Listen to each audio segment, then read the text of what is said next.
Okay, we are on Daniel chapter 3. 4. Huh? Aren't we starting 4:1? 3. Sorry, Okay, it's okay. I'm ahead of you.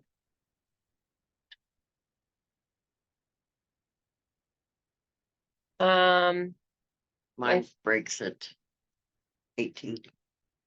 yeah, I have sections actually. How's Tony? Mine goes like an overview of 1 through 12, and then I have 1 through 3, 4 through 7, and then 8 through 12. 1 through okay, it goes 1 through 7, 8 through 12. Okay. So however you want to do that. Why don't we do 1 through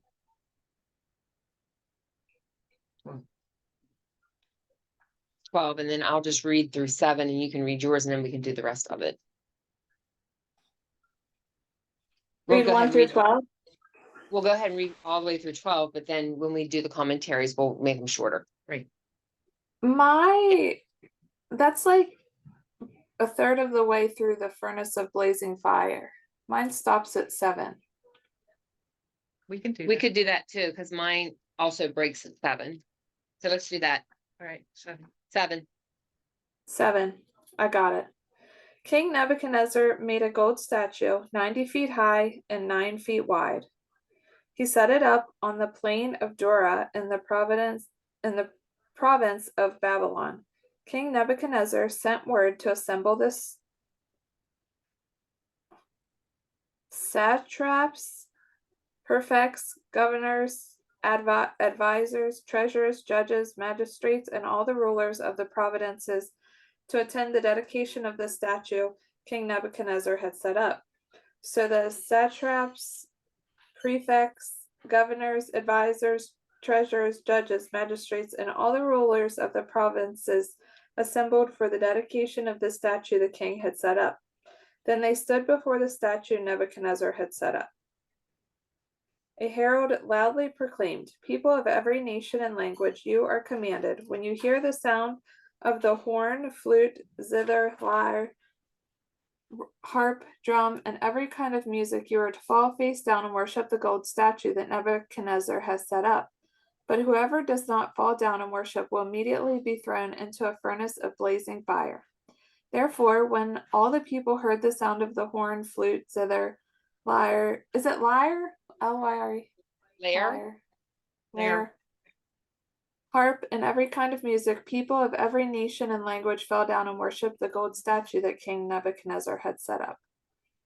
Mine makes it easy. This is where I do like the message, because it just says that instead of the satraps, it just said all the important leaders. And then instead of all those instruments, it says a band started to play. I love the message. Sometimes the version is helpful. Okay, so the devil tempts us to destroy our faith, but God tests us to develop our faith, because a faith that can't be tested can't be trusted. False faith withers in times of trial, but true faith takes deeper root, grows, and brings glory to God. There's Linda. We let Linda in. Start over with the devil tests us Okay. to destroy our faith. The devil tempts us to destroy our faith. Tell me when you're ready. Okay. God tests us to develop our faith.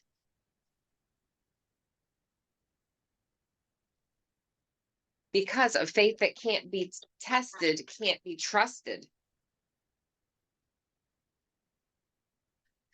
False faith withers in times of trial, but true faith takes deeper root, grows, and brings glory to God.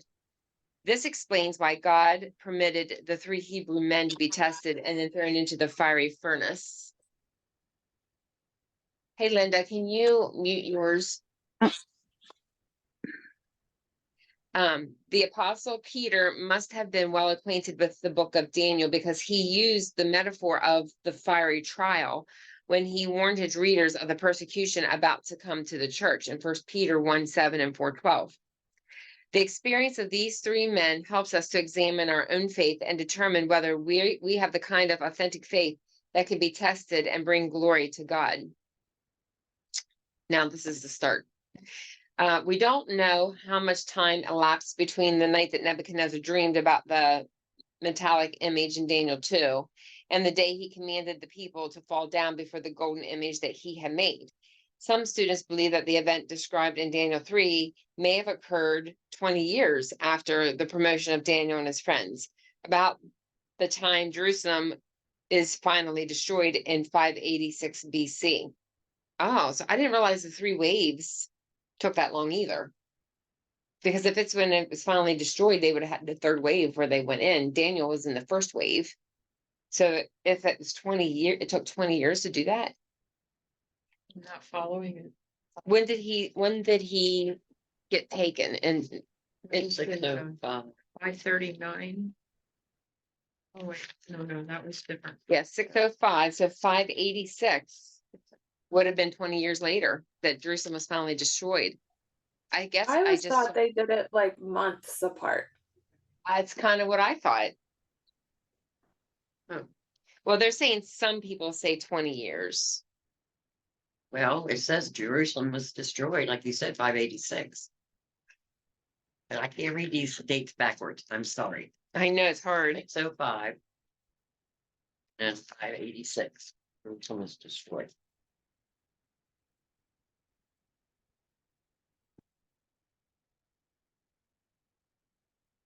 Jerusalem was destroyed in 586 BC.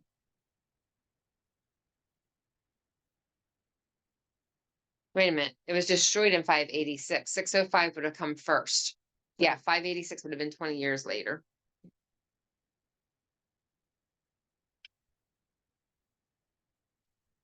I saw your pens yesterday and I got something from Publishers Clearinghouse.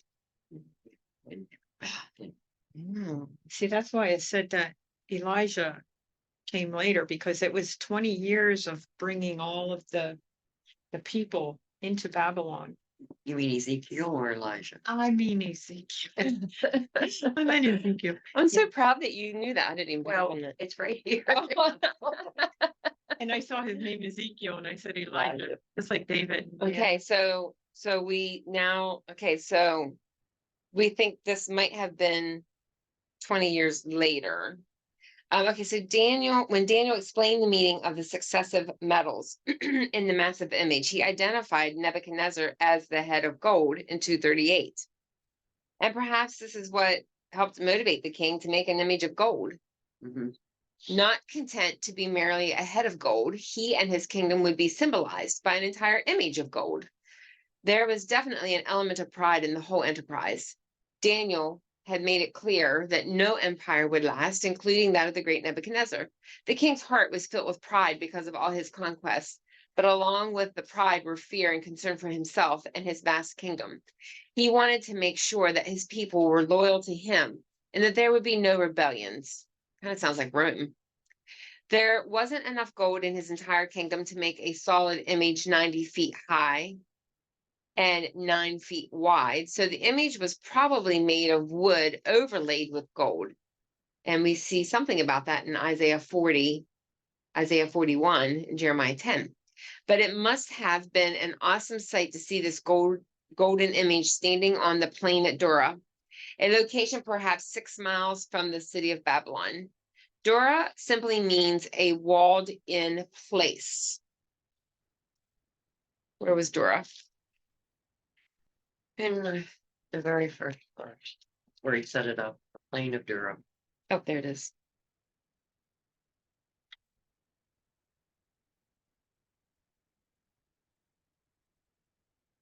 So, what did I say it meant?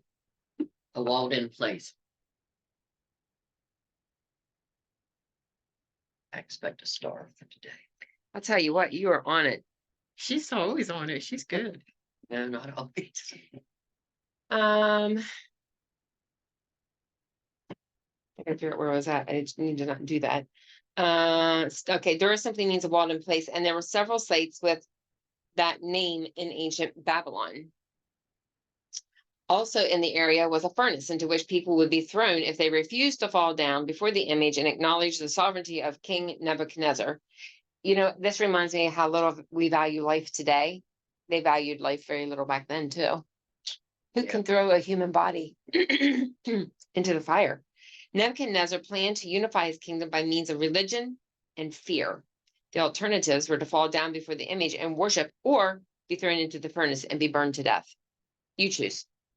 The king sent official messengers to all the provinces of his empire, commanding the officials to gather for the dedication of the great golden image. 8 different officers are especially named in Daniel 3:2-3, which Caitlin did name. Yeah. So they would represent the people left back home.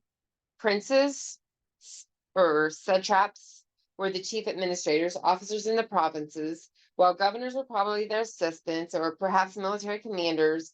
Captains ruled over the smaller districts in the provinces, and judges were their advisors. Treasurers served as do treasurers today, and counselors were experts in the law. Sheriffs were local judges and magistrates, and rulers were the miscellaneous officials in the province. Every level of authority was represented, and all were expected to be present. But this was more than a political assembly. It was a religious service, complete with music. Oh, I didn't think about that. It was a religious service, complete with music, and it called for total commitment on the part of the worshipers. Note that the word worship is used at least 11 times in the chapter. Nebuchadnezzar was wise to use instrumental music because it could stir the people's emotions and make it easy for him to manipulate them and win their submission and obedience. Sound familiar? No. All these mega churches that have these big old concerts. Throughout the history, music and song have played an important role in strengthening nationalism, motivating conquest, and inspiring people to act. Music has the power, or the Super Bowl, using it to brainwash people with Satan worship. Music has the power to grip human thoughts and emotions that people are transformed from being free agents into becoming mere puppets.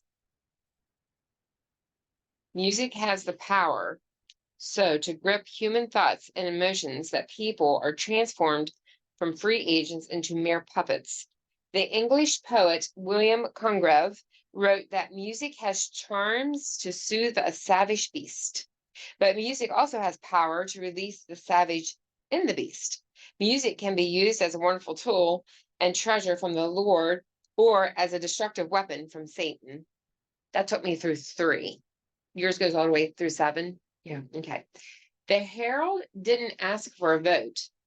He simply told the people that what was about to happen was a matter of life or death, and at the sound of the music, they would either fall down before the image or they would die. But the superstitious crowd was accustomed to worshiping many gods and goddesses, so the command was an easy one to obey, especially in the light of the consequences. The difference between the true believer and the unbeliever isn't the essence of faith, because everybody lives by faith in something. The difference is in the object of that faith. The crowd believed the herald and the king, and therefore they obeyed. The 3 Hebrew men believed the commandment of God, so they disobeyed. The crowd had credulous faith, but the Jews had confident faith. Faith is one of the forces by which men live, said philosopher and psychologist William James, and he was right. People act by faith when they step into an elevator, order food in a restaurant, drive on a highway, or say their marriage vows. The Christian believer lives by faith in the living God and what he has revealed in his word. The great multitude of Babylonians, exiles, and representatives from the provinces simply conformed to the edict of the king and did what everybody else was doing. After all, they argued, we all have to live. There were thousands of Jewish exiles in Babylon, and they were represented by Shadrach, Meshach, and Abednego. Oh, because they were there because they were leaders. That just hit me why they were there. Because I they didn't know they were there. Shadrach, Meshach, and Abednego were governors Okay. of some sort. And then Daniel was separated from them, he was at the king's gate. So he was like a really important. There were thousands of Jewish exiles in Babylon, and they were represented by Shadrach, Meshach, and Abednego. And if they bowed to the idol, all the Jews were involved. If they bowed to the idol, all the Jews were involved because they were representing the Jews, I guess. Well, it makes more sense too why they would have even taken more of a stand, because it wasn't just them, it was their people. This assembly of worshipers helps us to better understand the plight of people in today's world who don't know our Lord Jesus Christ. They blindly follow the crowd and build their lives on the false and the futile, concerned only with survival. They'll do almost anything to escape danger and death, even to the point of selling themselves into slavery to men and the emptiness that they promise. It is the philosophy of the devil, skin for skin. Yes, all that a man has, he will give for his life. It's quite the opposite of the outlook of the Christian believer who believes John 12:24-26. Do we want to look that up? Sure.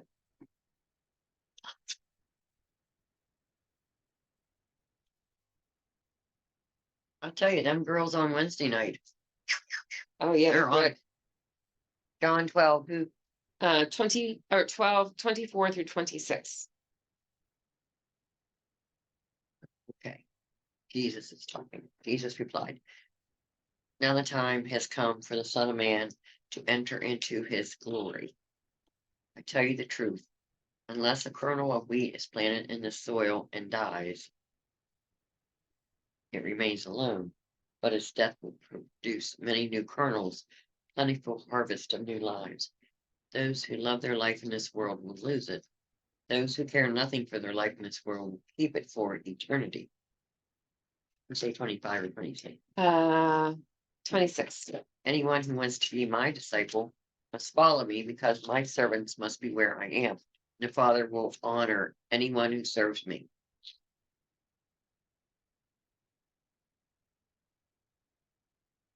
So they were believing that God would take care of them, I guess.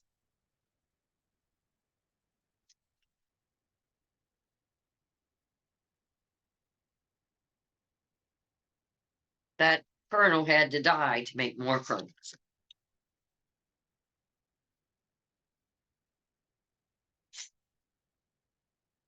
Well, they say that's what happens every time someone gets murdered. Every time someone gets murdered, it just explodes Christianity.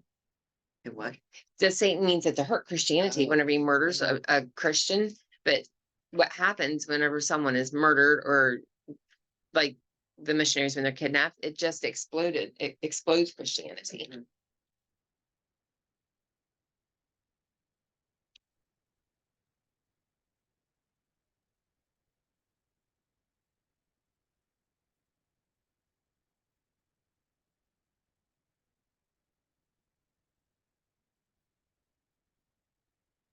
Whenever you're ready there. Clearly, Daniel was God's kingdom man. And the actions of Shadrach, Meshach, and Abednego in chapters 3 illustrates another type of kingdom response. One that is common to our era.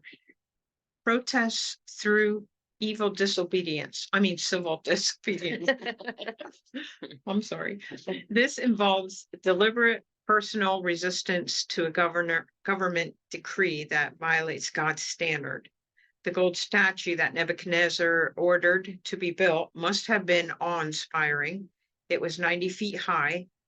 The king may have set it up with the intent of consolidating his power, gathering all classes of officials to a great ceremony. These rulers were to attend the dedication of the statue of Nebuchadnezzar had set up, and to fall face down in worship. Anyone who rejects this command would do so anyone who rejected this command would do so on pain of death by being thrown into a furnace of blazing fire. Nebuchadnezzar intended to establish himself as the supreme religious authority in Babylon, as well as the undisputed political ruler So everyone did as they were told, or at least almost everyone.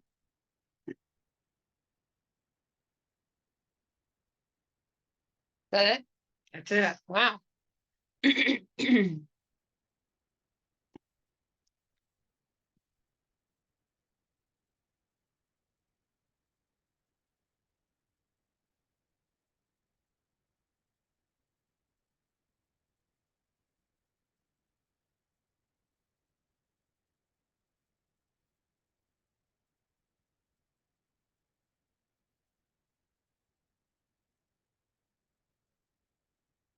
Anybody have anything that they want to share? Through 7. This just says that, Nebuchadnezzar showed that his devotion to Daniel's God was short-lived. He neither feared nor obeyed the God who was behind the dream. So there you have it. Remember yesterday, Mhm. your God's awesome. Yesterday, all my troubles seem so far away. Yeah, I am. Really, your God is the greatest yesterday, today. It would make sense 20 years later Mhm. that he fell away, and I think too, like with like any type of leader, usually most people are yes men around you. Like you need people who will say, no, you're wrong. So I imagine like he had the right to kill them. Most probably the people just did whatever he wanted, and his head got big. Yeah, wait till you read the next line when the astrologers come. So I found it interesting that this was 20 years later, because I, like Caitlin thought it was a couple months maybe. And then also that Shadrach, Meshach, and Abednego were there because they were leaders and they had the weight of representing the Jews on them, which I never thought about that. And that this was a worship service. I never thought about that. I mean, it is, but I never really thought about it being like literally a worship service. And they're supposed to be worshiping Nebuchadnezzar, right? Right. And his big gold statue. Okay, we're ready to move on. 8 through 12. What did yours do? 8 through 12. Yeah, someone wants to read 8 through 12. But some of the astrologers went to the king and informed on the Jews. Tattletales. They said to King Nebuchadnezzar, here you go, long live the king. We're gonna worship him. You issue a decree requiring all the people to bow down and worship the gold statue when they hear the sound of the horn, flute, zither, lyre, harp, pipes, and other musical instruments. That decree also states that those who refuse to obey must be thrown into a blazing furnace. But there are some Jews, Shadrach, Meshach, and Abednego. Where's Daniel at? You said he was at the king's gate. No, I don't know. Like, where's he at right now? He was a leader. I don't know. I always thought he was right with them. Whom you have put in charge of the province of Babylon. They pay no attention to you, your majesty. They refuse to serve your gods and do not worship the gold statue you have set up. I guess he wasn't with them because it was 3 in the fire, and then the fourth one was the Jesus. Lord. Yeah. Yeah. I don't know. In my head, I always thought he was with them. It says we don't know if the other Jews refused to fall down and worship the statue, but these 3 were singled out as public examples. Well, they would have to be leaders. Yeah. Why didn't the 3 men just bow down to the image and tell God they didn't mean it? Because that would have been worldly faith that leads to death. So the hearts of the 3 Jewish men, but there were 3 men in the great crowd who stood tall when everyone else bowed down. Their faith was in the true and living God in the world that he had spoken. No, their faith was the true and living God and in the word that he had spoken to their people. Knowing the history of the Jewish people, they were confident that the Lord was in control and they had nothing to fear. The prophet Isaiah had written, "Fear not, for I have redeemed you. I have called you by your name. You are mine. And when you pass through the waters, I will be with you. And through the rivers, they shall not overflow you. And when you walk through the fire, you shall not be burned, nor shall the flame scorch you." I love that. I'm sorry, I was highlighting. Read it again. Okay. This is Isaiah 43, 1 Isaiah. through 2. Fear not, for I have redeemed you. I have called you by your name, you are mine. And when you pass through the waters, I will be with you, and through the rivers, they shall not overflow you. And when you walk through the fire, you shall not be burned, nor shall the flame scorch you. That goes with our Wednesday night class too, I think. Faith means obeying God regardless of the feelings within us, the circumstances around us, or the consequences before us. You got that?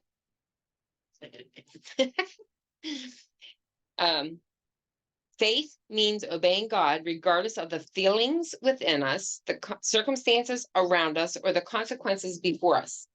It's difficult to reconstruct the logistics of the event.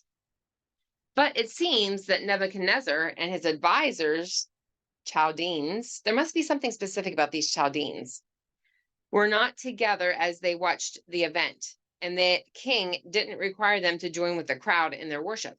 They may have affirmed their loyalty privately, and it would be an insult for them to join with the rabble in their worship. Since the three Hebrew men held offices in the province, we know that from Daniel 2:49, they had to be there, but we don't know where they were standing. Apparently Nebuchadnezzar couldn't see them, but the Chaldeans could. In fact, these evil men were no doubt watching and waiting for the opportunity to accuse these foreigners who have been promoted over the heads of the Babylonians. It was jealous. Oh, because they didn't like them. Still got this little rivalry going. We don't know that this was the same group of advisors who was embarrassed when Daniel interpreted the king's dream, but if so, they quickly forgot that these foreigners had saved their lives. That's what I was just thinking. Like, people, like, they forget. True faith isn't frightened by threats, impressed by crowds, or swayed by superstitious ceremonies. True faith obeys the Lord and trusts him to work out the consequences. These three Jewish men knew the law of God. You shall have no other gods before me. You shall not bow down to them nor serve them. Exodus 20, verse 3. Once the Lord has spoken on a matter, the matter is settled, and there's no room for discussion or need for compromise. To bow before the image, even once, no matter what excuse they might give, would have destroyed their witness and broken their fellowship with God. The tense of the Greek verb in Matthew 4:9 indicates that Satan asked Jesus to worship him only one time, and the Savior refused. Shadrach, Meshach, and Abednego would not bow down to the golden image even once, because it would lead to serving Nebuchadnezzar's false gods for the rest of their lives. That took me through 12. Because Shadrach, Meshach, and Abednego were among the officials present for this huge gathering, a confrontation was unavoidable. When all the people who were gathered bowed down, these three men did not. But like children in church looking around during prayer time to see whose eyes were open, some Chaldeans saw the three Hebrew boys standing tall among all those who prostrated themselves and ran to Nebuchadnezzar to tattle. Jealousy drips from their accusations against the three Jews who attained high positions despite their status as captives. These petty officers, these petty officials saw their chance to destroy Shadrach, Meshach, and Abednego because their faith forbade them to worship any god but the true God of Israel, and they didn't miss it. Pass that opportunity up.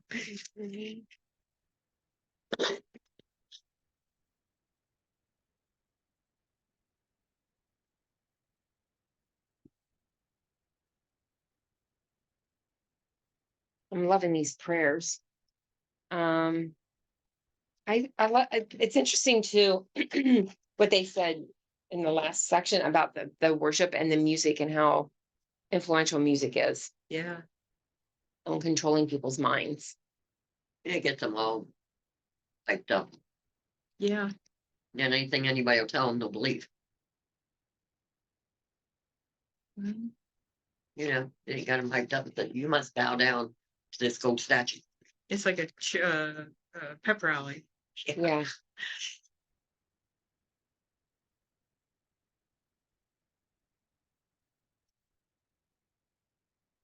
Yeah, music has the power to grip, to grip human thoughts and emotions that people are transformed from being free agents into becoming mere puppets.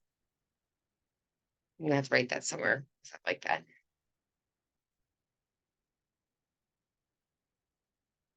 Okay, anything through 12? Well, I like what this says. Mm.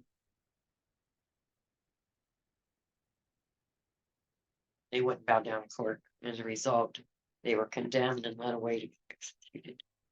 And the men did not know whether they would be delivered from the fire, but all they knew is that they would not fall down and worship an idol. Are you ready to take a stand for God no matter what? When you stand for God, you will stand out. It may be painful, may not always have a happy ending. Be prepared to say, if he rescues me or if he doesn't, I will serve only God. So, okay, like your piece. Isn't it what Paul said, something to that effect, like whether I'm here or there? Doesn't matter. Live or die, then serve God. Yep. I'll tell you what, though. I was in a situation, should I stop? No, go ahead. No, I go was in a ahead. I was in a situation years ago where I went with my husband to a Christmas dinner party for his line of work.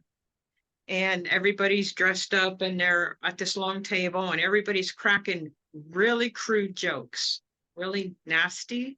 And I'm just sitting there like, oh yeah, kind of half smiling, half like, oh boy, I'm the only one in here that's not thinking that way. Everybody was cracking up, thinking it was so funny. And the man who was pointing all these funny things out stopped everything he was saying. He pointed at me and he said, all you do is sit there and smile real pretty. What are you thinking? Was he Are you drunk? one of those holy rollers? Ooh. Because he was putting down the church and everything, the Bible, the church, and and everybody stopped, got real quiet and looked at me, and I said, yeah, probably you would say I am. My husband was so mad. Oh, I bet. Oh, he was furious with Your husband, the Christian? Anyway. and everybody like got quiet. Well, that stopped all of the joking around, and I was like singled out after that. It was never it was very uncomfortable. It was uncomfortable for me and them. Yeah, the rest of the night. Rest of my life it was, because every time I went around them again, it was the same thing. They all looked at me like, ugh. I have had a few incidents, but mostly the people respected my beliefs and feelings. Because there are a few games out there right now, Cards Against Humanity, and it's very nasty. And we were at this couple's house, and she said, well, we can't play that game because Lauren's here. Well, that's good. That means Yeah. you've been a witness to them. Some of Eric's friends, I didn't know kids talked so nasty, but they say the F word in conversation like it's nothing. Oh yeah. Mhm. And I don't know, there was a couple there, and one of them let it fly, and I must have given the look because I'm sorry. You probably did that. Yeah. Well, my son and his wife do that. Not too much around me, Yeah, but they do. They don't even think that's just part of their language. it is. And it just slays me. I hate it. I said, could you hold off on that one until you're not around me? Yeah. I mean, a little respect here. Well, For- Eric for and Tab Larry. don't say it around me. I don't know if they do on a daily. She can't work. I mean, she works in an office. Mhm. They used to call it garage talk, and Eric was really good at separating. Shop talk. Yeah. Yeah. From home. Yeah. Caitlin, did you have something? Oh, I'm sorry. I forgot No, he was it's going to okay. say something. No, it's okay. We were just talking about what Peter said, and it was just to live as Christ, to die as gain. That's all. You figured it that- out. I did realize I've been saying Abednego's name wrong. I say Abend. It's Abedn. Like I say a bend, and it's a Oh. bed. Go. Oh, I've been saying it wrong then too. All my life. Abednego. Shadrach, Nego. Meshach, and Abednego, Bednego. what we say. Abednego. Uh-huh. Maybe the D silent. It's better than a billy goat, though, I guess. This is true. All right, so my next section goes to 18. Which is yours? It goes, okay, 18 is good. Who would like to read 13 to 18? Then in a furious rage, Nebuchadnezzar gave orders to bring in Shadrach, Meshach, and Abednego. So these men were brought before the king. Nebuchadnezzar asked them, Shadrach, Meshach, and Abednego, is it true that you don't serve my gods or worship the gold statue I have set up? Now, if you're ready, when you hear the sound of the horn, flute, all the instruments of every kind of music, fall down and worship the statue I made. But if you don't worship it, you will immediately be thrown into a furnace of blazing fire. And who is the God who can rescue you from my power? Shadrach, Meshach, and Abednego replied to the king, Nebuchadnezzar, we don't need to give you an answer to this question. If the God we serve exists, then he can rescue us from the furnace of blazing fire, and he can rescue us from the power of you, the king. But even if he does not rescue us, we want you, as king, to know that we will not serve your gods or worship the gold statue you set up. Find it interesting at the end of 15, I have a note there. I had circled, who is the God, underlined, who can rescue you from my power? He was directly challenging God. Uh-huh. Nebuchadnezzar was. Yeah, he was, because he's like, I mean, that literally was a challenge to our God. Mm-hmm. Okay, 18.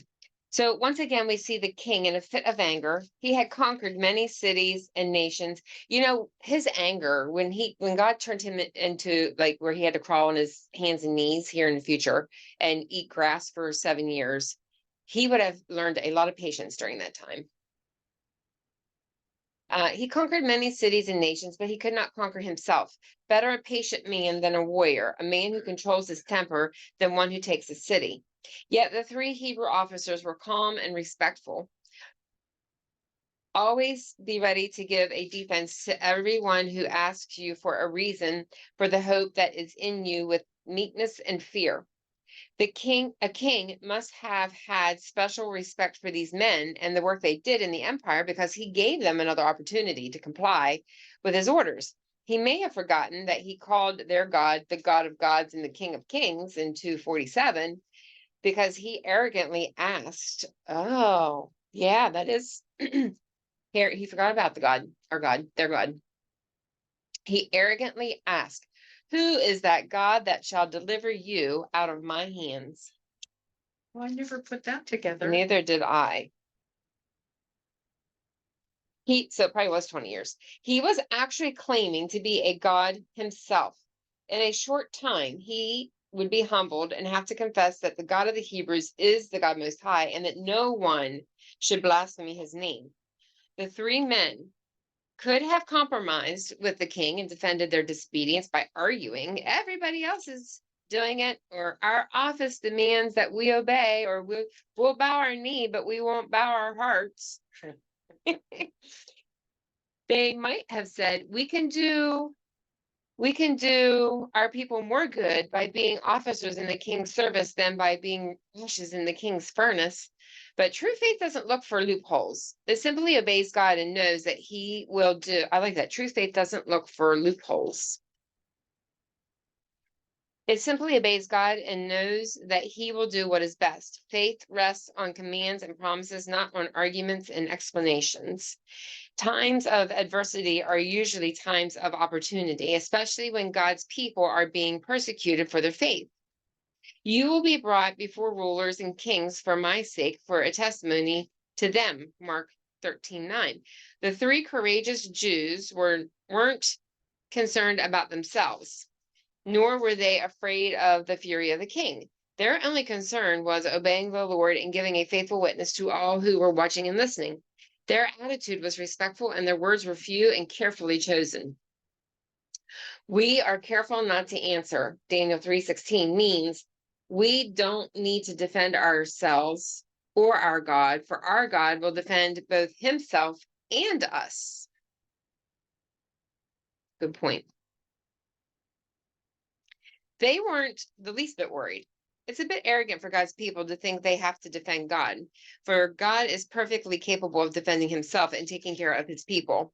Our task is to obey God and trust him, and he will do the rest. Behold, God is my salvation. I will trust and not be afraid, for the Lord Jehovah is my strength and my song. He also is my salvation.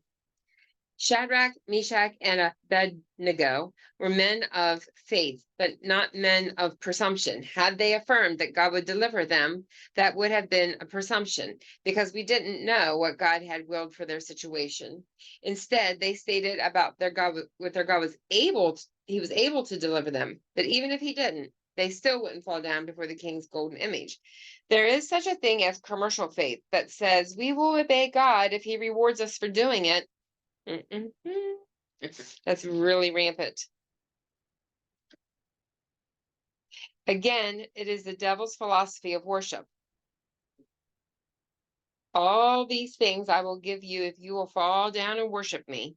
In my pastoral ministry, I've heard people make promises to God so they can persuade him to heal them or to change their circumstances. But this isn't believing in God, it's bargaining with God. True faith confesses the Lord, obeys him regardless of the consequences. And from the very beginning of their time in Babylon, Daniel and his three friends determined that they would be different, and the Lord enabled them to maintain that determination. Hebrews 11 lists the names and deeds of great men and women of faith, including these three Jewish men. But at verse 36, the writer says, and others, and then lists people who seem to be failures in spite of their faith. The Greek word means others of a different kind. That is, others who had faith but didn't see God do the miracles. He did for those listed in the first 35 verses. God always rewards faith, but he doesn't always step in and perform special miracles. Not everybody who prays is healed, but God always gives strength to bear the pain and grace to face death without fear. The three Hebrew men believed that God could deliver them, but they would trust him even if he didn't. That is how faith is supposed to operate in our lives.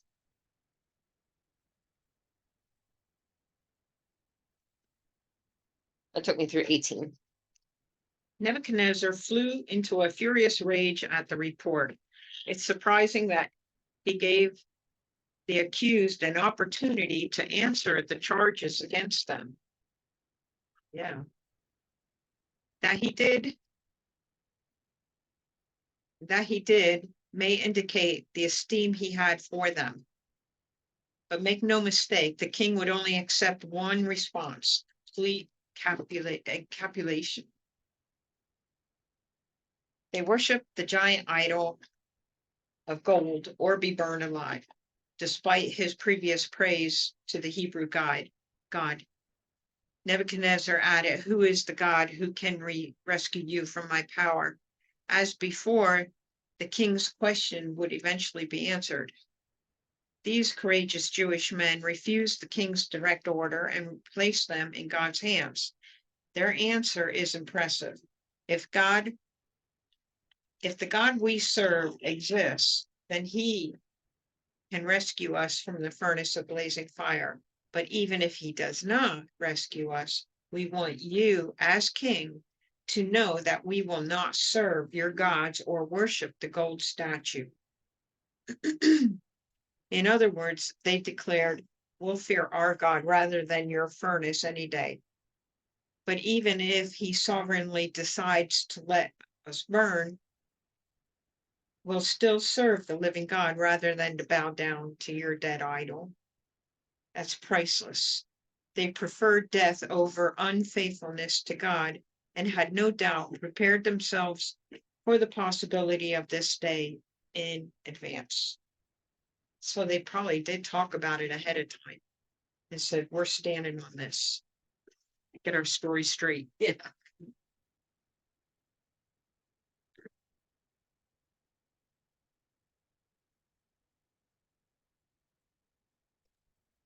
Chrissy, what are you noting over there? Where he said, I said, many people say we will obey God if he rewards us for doing it. And this is bargaining with God. Yeah. And then, faith, Doesn't look for loopholes. yeah, I also wrote that down, but the 3 Hebrew men believed that God could deliver them, but we should trust God even if he doesn't deliver us. Yeah. In our will. He delivers us. It's just according to his plan.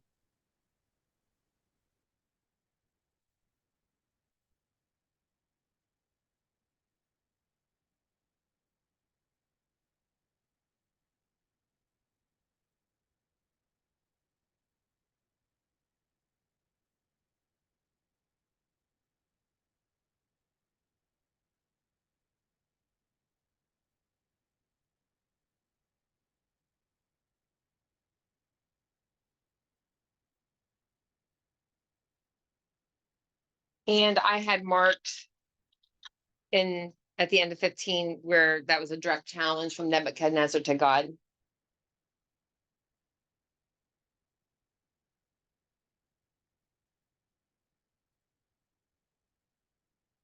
So we might have time to do it in a little section.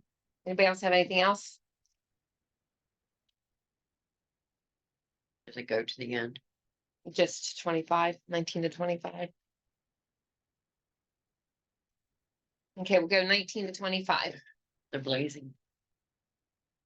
Nebuchadnezzar was so furious with Shadrach, Meshach, and Abednego, and his face became distorted with rage.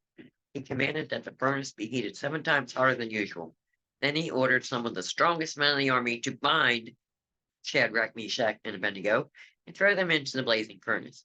So they tied them up and threw them into the furnace, fully dressed in their pants, turbans, robes, and other garments. Because the king in his anger had demanded such a hot fire in the furnace, the flames killed the soldiers as they threw the 3 men in. So Shadrach, Meshach, and Abednego, securely tied, fell into the roaring flames. But suddenly, Nebuchadnezzar jumped up in amazement and exclaimed to his advisor, "Didn't we tie up 3 men and throw them into the furnace?" "Yes, your majesty, we certainly did," they replied.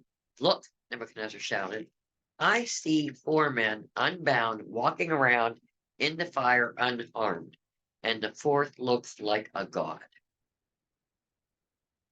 Wow. I was looking for all the times that he got angry. There's so many times that he got angry. He had anger issues, definitely. Definitely, for sure.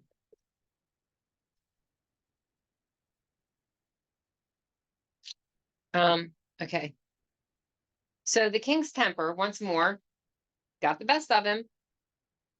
Proud men don't like to be disobeyed, and he ordered the 3 Jewish believers to be thrown into the fiery furnace, and they turned down his generous offer, so they had to suffer the consequences. Whereas before, the king had been friendly with them and concerned to save them, now he was determined to destroy them. At last, the court advisors would get their revenge on these Jewish exiles who had encroached on their territory and been promoted to offices that belonged to the Chaldeans. That was the problem. The furnace was used for smelting ore. It had a large opening at the top and through which fuel and vessels full of ore could be placed into the fire, and there was a door at the bottom through which the metal was taken out. An opening in the wall enabled the smelters to check on the progress of their work, and through holes in the wall, they could use bellows to make the fire blaze even more. The unit was large enough for at least 4 persons to walk around in it. It was into this furnace that Nebuchadnezzar cast the 3 faithful Jews, fully clothed and bound. It seemed like certain death for the men who refused to obey the king. The king's anger must have affected his mind, for the best way to punish the men wasn't to increase the temperature. The anger must have affected his mind, for the best way to punish the men wasn't to increase the temperature, but to decrease it. A hotter fire would kill them instantly and burn them up, but a lower temperature would cause them to suffer intense pain before they died. However, it made no difference because the men weren't affected by the fire at all. And when the king looked into the furnace and he saw that they were alive and not dead, loose and not bound, and that there was a 4th person with them, the king thought it was an angel who looked like a son of the gods. But the 4th person in the furnace was Jesus Christ. In one of his pre-incarnate appearances in the Old Testament. Also see Isaiah 43:2. They were walking around as though they were in a palace, not in a furnace. The ropes with which the 3 men had been bound were the only things that had been affected by the fire. The God of Shadrach, Meshach, and Abednego was indeed able to deliver them. The 3 men had refused to obey the king's orders to fall down before the image, but when the king ordered them to come out of the furnace, they immediately obeyed. They were living miracles, and they wanted everyone to know what their great God could do. Not only was each man's body whole and the hair unsinged, but their clothing didn't even smell like fire. The other officials at the dedication service witnessed this marvel, and no doubt reported it when they arrived back home. What a story. The officers wouldn't dare speak up at that time lest they offended their king. But King Nebuchadnezzar spoke out. He affirmed, 1, the power of God of Israel, and 2, the effectiveness of his faith in him, and 3, the remarkable dedication of these 3 Jewish men who gave their bodies to the true God and not to the king's fake God. And then there's a reference to Romans 12:1 and 2. But by one act of faith, the 3 Jewish men became witnesses of the true and living God to the entire Babylonian Empire. So you went ahead and went to the end. What? No. 25. I still have 26 through 30. Nebuchadnezzar's level of rage when his authority was defied is difficult to imagine, but apparently his face was livid. He gave orders to heat the furnace 7 times more than was customary to match his fury. When Shadrach, Meshach, and Abednego were tossed into the flame, the radiant heat was so great that the men carrying them were killed, no doubt wearing flammable clothing. The faithful Hebrew had no hope unless hope itself intervened. Nebuchadnezzar stood amazed because he could see that not only were the men walking around in the fire unharmed, but they were 4 of them, and the 4th looked like the Son of God.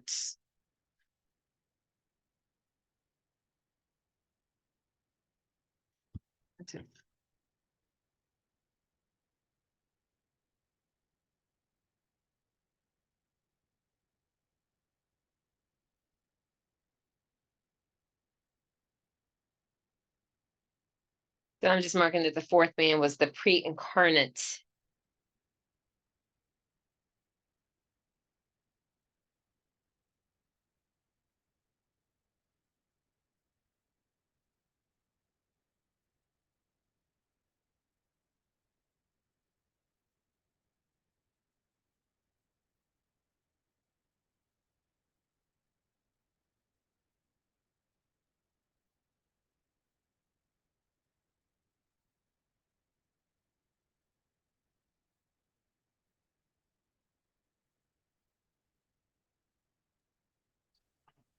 I don't remember what the whole message was about, but I heard they were just pointing out that 3 men went into the fire and 3 men came out and God was with them in it. I was like, oh, that's true. I listened to a message. I don't remember what the whole thing said.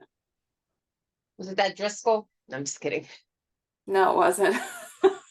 I'll have to find it again. Well, I think too, like, when we teach this to the children, we tell them that God was in the furnace, but I think or maybe I just never heard, but like, knowing that that was actually Jesus in there, that he's in, like, I just had no clue that Jesus was in the Old Testament. I think he shows up more than once. Yeah, Yeah, but I didn't know that. I just thought it was God. okay. That's probably how I was taught. This goes back to Wednesday night again, What's that? whenever people Oh, have yeah. visions of Jesus. Mm-hmm. I really feel like I missed out on these other. Well, you do. can join us. Come join us Wednesday night. Yeah, drop you off. Yeah, Lori can pick you up. No, that's all right. Yeah. Everyone's finally feeling comfortable, I think, on the Wednesday night class. Okay, so then if there's nothing else, we'll stop at 26. Pick up there on Monday. And this concludes the reading of God's word for today. So much good stuff. It is. I think personally Nebuchadnezzar could use some counseling. Well, yes, if he would take it. But he already knows everything and he's his own God, so. And that's true of the Roman empires too. They thought of themselves as Linda, have a good weekend.